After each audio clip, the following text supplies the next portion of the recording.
When the Great Depression stripped families of wages, savings, and stability, survival did not depend on loud authority or public control. It depended on quiet management. Inside millions of homes, mothers became the unseen asset managers of their families. They did not announce this role and rarely received credit for it, but they controlled food, cash, trade goods, credit, and long-term survival strategies with precision.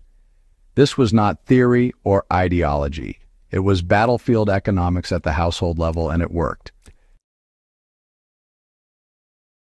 Control began with physical possession, not legal ownership. Depression-era mothers understood a basic rule of survival economics. What you physically control matters more than what you legally own. Wages, when they existed, were often handed directly to the mother. She decided how much cash stayed in the house, how much was hidden, and how much circulated. Men might earn the money, but women controlled its movement. Cash was broken into small amounts and kept in multiple locations rather than one purse or envelope. This reduced loss from theft, fire, eviction, or sudden emergencies. Today, this principle applies directly to anyone managing scarce resources under instability. Do not centralize critical assets. Spread them across locations and forms so no single failure wipes you out. Household goods were treated as liquid assets, not sentimental property. Nothing in a Depression household was seen as untouchable. Mothers evaluated objects based on trade value, durability, and replacement difficulty. Extra linens, jars, buttons, cookware, and even children's clothing were quietly stored because they could be sold, traded, or repurposed later. Items that modern households discard were retained because scarcity changed their value.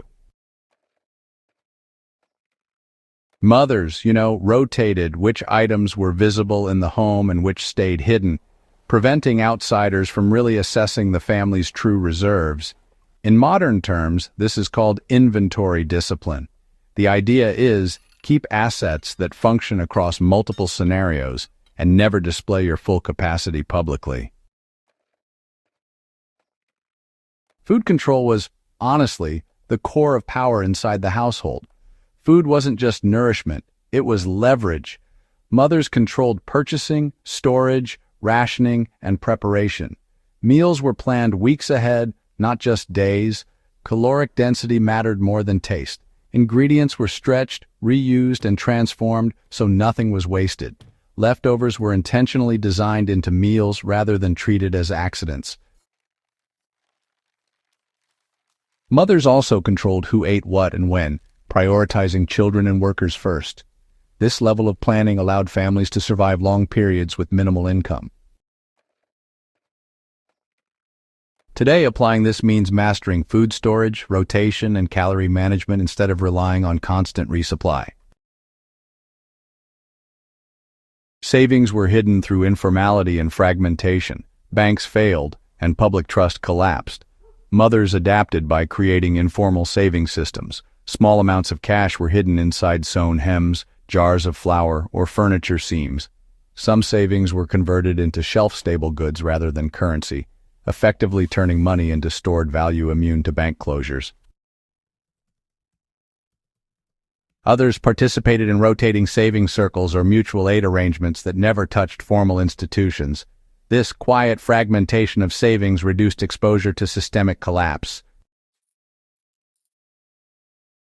These days, folks are looking for ways to diversify their savings, keeping their value safe outside of just digital or centralized systems. Back then, debt was really controlled by social reputation, not by any formal contracts. Mothers, well, they understood the community's memory better than any ledger ever could. They kept track of who could be trusted, who paid their debts slow, and who just plain defaulted. Informal credit, it all ran on reputation, not paperwork. And honestly, whether a family could borrow or not depended on how quietly and reliably the mother handled those past obligations. Debts were usually repaid right away, even if it meant a bit of sacrifice in the short run, because trust was an asset worth more than cash. When it came to survival, social capital was treated just like currency. Today, this applies to building networks of mutual reliability. rather than transactional relationships that collapse under stress. Clothing and repair skills extended asset lifespan indefinitely. Rather than replacing clothing, mothers repaired, resized, and repurposed garments constantly. A coat could serve multiple children over a decade with careful alteration. Fabric scraps were saved because material shortages made even small pieces valuable. Shoes were resoled repeatedly. These practices effectively slowed asset depreciation to near zero. Modern application lies in maintaining repair skills and resisting disposable consumption. Every item you can maintain, well, it extends your independence from fragile supply chains. Information control protected the family from outside interference. Depression-era mothers managed what neighbors, landlords, and officials knew about the household. Hardship was downplayed publicly to avoid eviction, charity stigma, or scrutiny. Resources were never fully disclosed. This information discipline prevented external actors from exploiting perceived weakness. In modern survival planning, this translates to operational security. Do not broadcast reserves, plans, or vulnerabilities. Quiet competence attracts less risk than visible preparedness. Children were trained as assets, not dependents. Mothers taught children practical skills early, not as punishment but as survival integration. Children learned food preparation, repair, rationing, and, discretion. This reduced the household's labor burden and created redundancy. Knowledge transfer ensured continuity if an adult became ill or absent.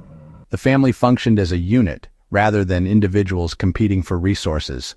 Today, this reminds us that resilience increases when skills are distributed, not centralized in one person. Emotional restraint preserved long-term decision-making. Panic destroys strategy. Depression-era mothers practiced emotional containment because visible fear spread quickly within families. Calm routines, predictable meals, and structured days created psychological stability even during scarcity. This allowed rational decision-making under pressure. Modern survival scenarios require the same discipline. Emotional control isn't about denial. It's actually an asset that preserves your judgment when conditions start to degrade. Quiet authority, well, it replaced public dominance. Mothers rarely challenged authority openly, but they sure shaped outcomes privately. They influenced spending decisions, relocation choices, and even risk exposure, all without confrontation. This kind of indirect control avoided social backlash while at the same time maintaining internal stability. The lesson here is pretty clear. Survival leadership doesn't need to be visible. What it really needs is effectiveness. Quiet authority, more often than not, outlasts loud control in unstable environments. So how does this knowledge actually apply today? Without, romanticizing the past. These practices, they're not just about nostalgia. Instead, they're real, transferable systems that can make a difference right now. Control physical assets directly. Treat household goods as stored value. Manage food as a strategic reserve. Diversify savings beyond institutions. Protect reputation as currency. Maintain repair skills. Control information flow. Distribute knowledge across the family. Regulate emotion under pressure. Lead quietly when visibility creates risk. These are battlefield principles refined inside kitchens and laundry rooms, not boardrooms. Depression-era mothers did not call themselves strategists, but, history proves they were. Their methods were adaptive, efficient, and ruthlessly practical. For those studying survival history seriously, this is not background color, it is doctrine. If this kind of grounded, historically accurate survival knowledge matters to you, go ahead and subscribe to the channel. Share this guide with others who take history seriously and keep these lessons alive where they belong, in practice, not memory.